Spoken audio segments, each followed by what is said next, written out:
Idén duplájára nőtt az InnoElectro, 100 kiállító és közel 100 előadás várta a 2500 látogatót. Az a célunk, hogy a szakma összes szereplőjét gyakorlatilag egy fedél alá hozzuk, és itt mindenféle eszmecserékre legyen lehetőség.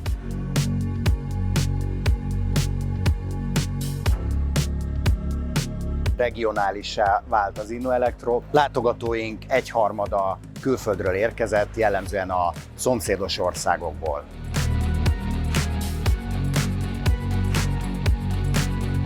We're exhibiting the EA2 placement machine, one of a range from our flexible systems. We're delighted to have been selected as the winner for the grand prize as well. Couldn't be better.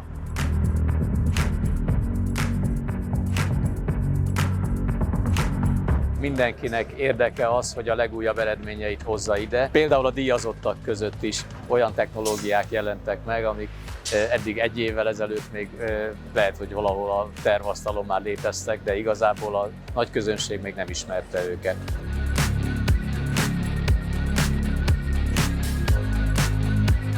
We are based in Europe, in Munich, in Germany, and we are here at InnoElectro today, this week,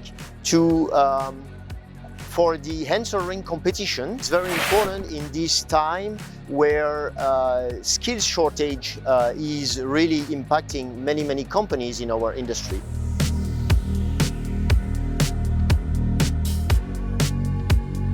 A standunkra számos olyan új berendezést hoztunk ki és fejlett technológiát, amik az idei évben jelentek meg a piacon. Teljes stábunkkal azon dolgoztunk itt az elmúlt napokban, hogy minden kérdésre választ tudjunk adni, és úgy gondolom, hogy a szakmai érdeklődők nagy száma és sok kérdése, ami felmerült, mindenféleképpen azt mutatja, hogy az ipar érdeklődik a rendezvény iránt.